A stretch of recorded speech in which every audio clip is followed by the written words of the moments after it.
ooey, gooey, sourdough, snickerdoodle cookies. Yes, please. And this is how we make them. And they're good.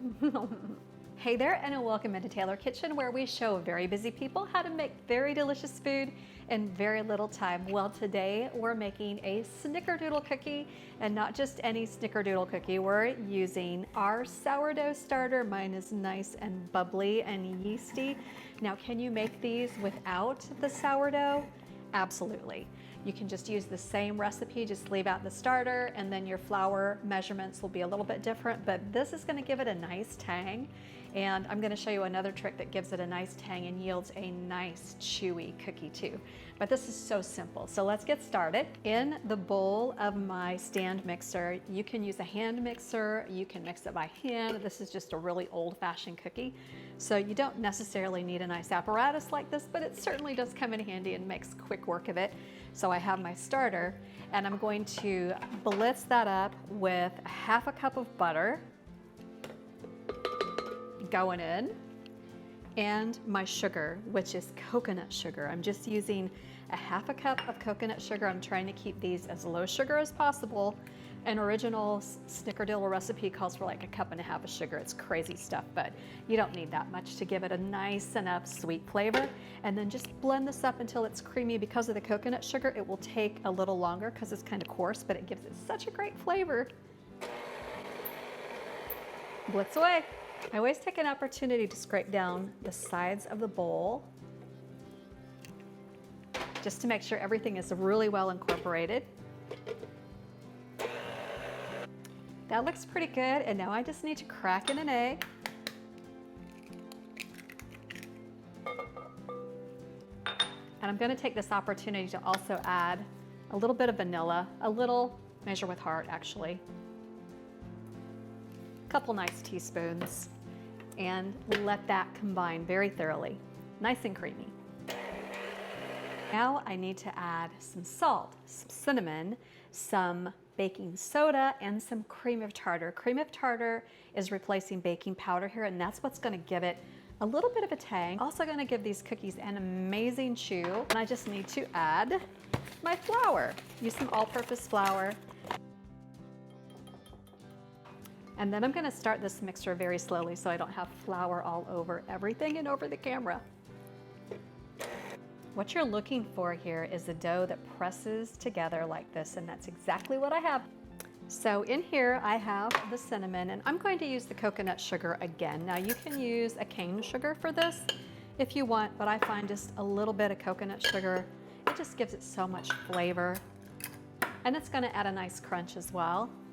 It doesn't dissolve as readily as the cane sugar does, so the nice crunch is gonna stay on top of those snickerdoodles. And the flavor of coconut sugar, if you haven't tried it, it's very caramely, so it pairs perfectly with cinnamon and with snickerdoodles. So there we go. All I need to do is plop a scoop of dough into this. This is a pretty good sized plop. And onto my baking sheet it goes.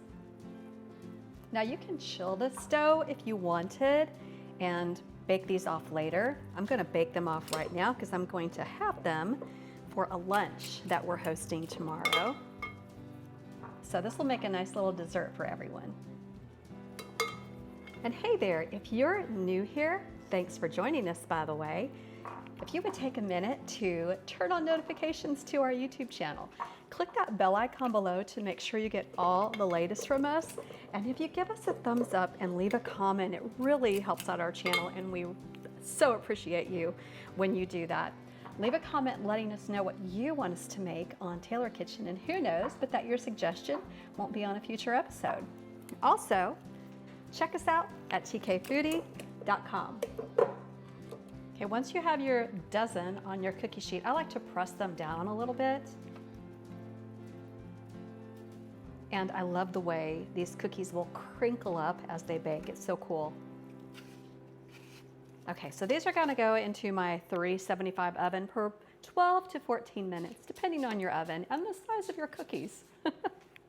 These are out of the oven. Man, they look so good, so incredibly good.